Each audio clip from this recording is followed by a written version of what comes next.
I believe everybody can hear God when they pray if they want. I don't think this is reserved for like super holy spiritual people, the saints, the famous religious figures of the past. There is a practice to it. There is learning how to tune in and recognize it. But I'll tell you, it's not some big booming voice from the sky like you see in the movies. There's no burning bushes or anything like that. It's more of a whisper. It's more of a gentle, almost a nudge you feel in your heart. Like it's that soft. It's, I've heard others say it, and I really do believe it. Like, you know, like that Bible verse, "Be still and know that I am God." Like I think being still really is a great foundation for being able to accurately hear God or your guardian angels or spirit guides or whoever, you know, whatever higher spiritual power you want to talk to. If our mind is too busy being distracted by a million other things in our world, music, TV, the internet, just our thoughts, our stresses, our worries, our concerns, it's not impossible. It's just a lot harder once you get good at hearing guidance from the other side. It gets easier, even if there is, you know, a lot of chatter and noise in your environment. But if you're just starting out, I recommend stillness, turning inward, silence, meditation is a great start, a great environment, a great foundation to start to do that. But we'll go more in depth on how to in another video. But this is actually in response to a question someone asked me. Do I always hear God? Do I always feel God's presence? And the simple answer is no, I don't. I'm human. Just like anybody else, I get caught up in life's drama and worrying about paying the bills or stress at work or anything in life. Sometimes I just don't sleep well. There are times when I have really needed to hear guidance from God, an answer to some desperate question I had in the moment. And it was a struggle for me to get to the place to where I could hear God confidently enough. Because it's such a subtle, almost whisper, because it's more telepathic than like audible, like I don't hear it from outside my ear.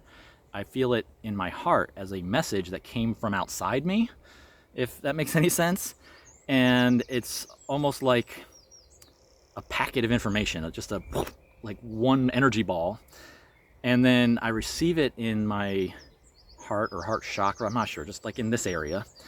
And the heart sends it to my brain, and then the brain kind of like opens the envelope, like unwraps it and like reads out the sentences. So in my mind, it sounds like my own thoughts, my own voice, because it's my own brain reading out the message. So how do I know it's not my own thoughts? How do I know it's not my own subconscious mind? And the truth is, sometimes you don't. I have been fooled by it, mistaken by it. I will say the longer you do this, the better you get at discerning the difference. But at the end of the day, we're all human, and it happens, you know. So it's always good just to keep a healthy dose of skepticism on anything you think you're hearing, you believe you're hearing. Like, trust it, but, you know, there's like that old saying, trust in God, but tie up your camels, or a more modern one would be trust in God, but lock your car.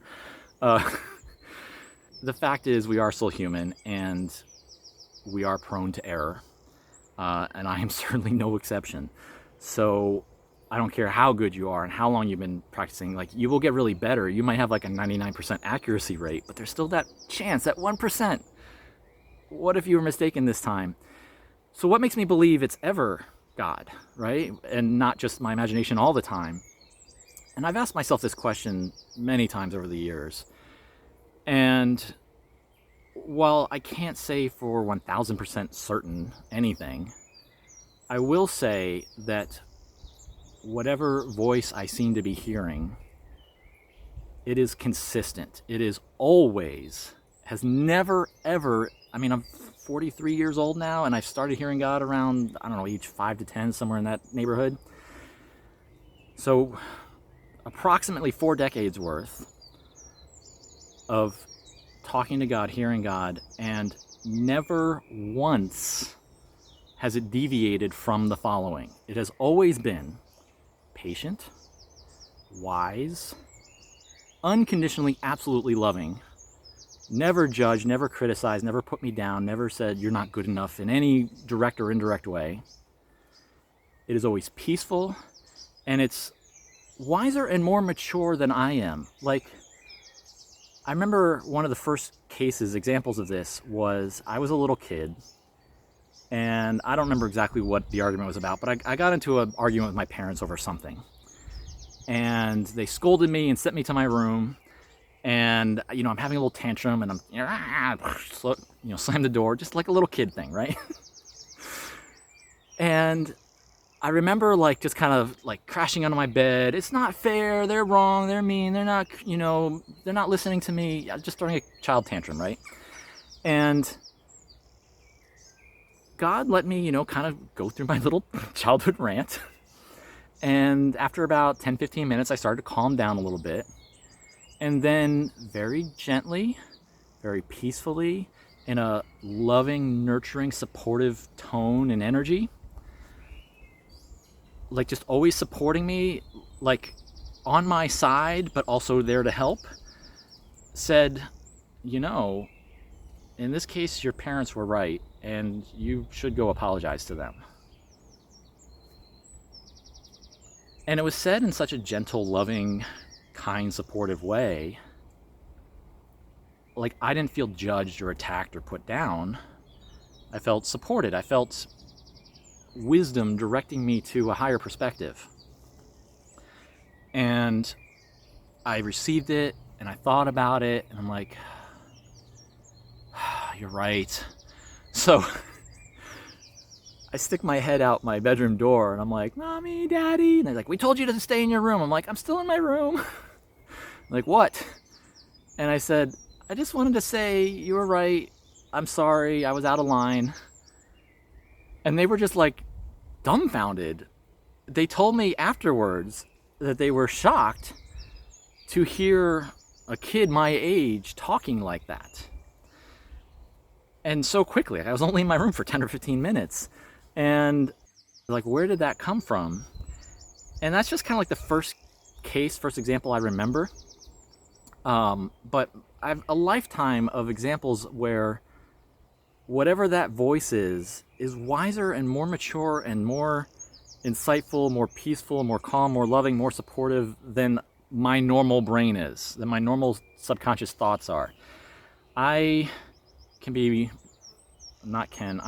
my own worst critic. Ask any friend. I judge myself way more harshly than I judge anyone else, and is even fair to me. My inner voice is always, you're not good enough, you need to try harder. My inner voice is, you have to earn love. And you're always in danger of losing it if you're not perfect. That's what's in my subconscious. So whatever's talking to me that I label as God speaks very differently.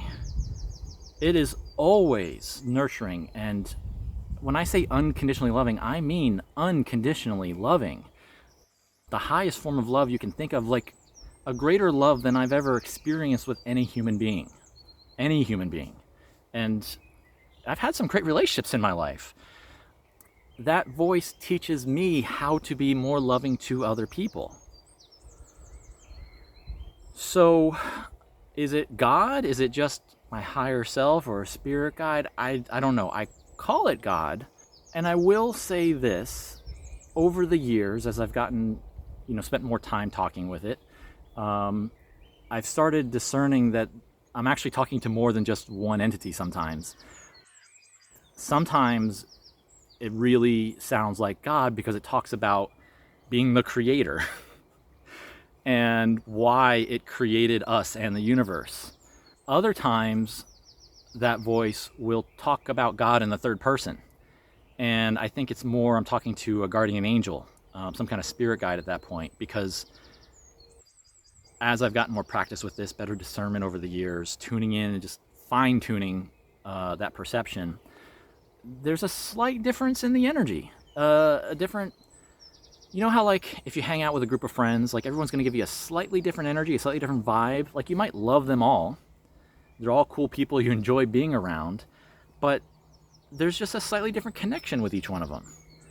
And that's what I've started noticing, that sometimes I'm talking to what I would call a guardian angel or a spirit guide. By the way, God does have a sense of humor. Don't be surprised if that happens. But I will also say, just like you have a unique relationship with every person in your life, you will have a unique relationship with God. Different from mine, different from anyone else's. It'll be whatever's authentic and organic between the two of you. Just be yourself. Be honest. You could be like, God, I don't know if you can hear me. I don't know if you're real. I don't know what I think or believe right now. I've been there.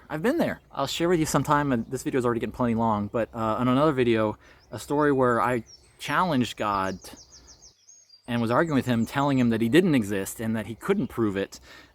And then he completely blew my mind. Anyway, so the original question for this video, let's wrap things up. Do I feel or hear God all the time? No. Because I'm still human. I still get caught up in the human experience, the drama of the day-to-day and what's going on in the world and in my personal life, etc. I have to tune in. I have to make time for God. There are times when I'm not tuning in, I'm not looking, I'm not creating that space, and God or a guardian angel or spirit guide will get through to me anyway. Like there's moments where it was just important. I'm somewhere doing something and they're like, don't go that way, or go talk to that person, or you don't need to worry about that, save it for later. Simple messages that were very relevant and urgent in the moment have gotten through, and I think that's just because I've spent so much of my time making time and space to tune in and talk to God that in the background I'm always just a little tuned in all the time, in the back of my mind kind of thing. It's kind of like if you're watching TV, you could be fully focused on the TV. You could be sitting in front of it on the couch and the volume's full on and you're watching and you're fully immersed in whatever you're watching. That's like you're meditating and you're tuning into God and you've made that time and space in full focus. You could also be like doing other stuff. You could be washing the dishes or folding laundry or scrolling on your phone or whatever while the TV's on in the background and maybe the volume's down low, but part of you is still aware of it. Part of it, like if something important came on the TV, you would notice it and turn your attention and catch whatever that message was. So I think that's where I've grown to over time, is just I've gotten good at staying connected, so it's always just a little bit on in the background. But in general, no, I'm not always feeling it. I'm not always hearing God. I have to connect in. And it's just like if you want to talk to a friend, you got to call or text them. You've got to create that connection, open that line, and then it's a lot easier to hear. But like I said, sometimes it gets through anyway. All right, so this was a long video. I hope that answers the question. It was a simple answer, but I wanted to elaborate. Thanks so much for watching. I'll see you next time.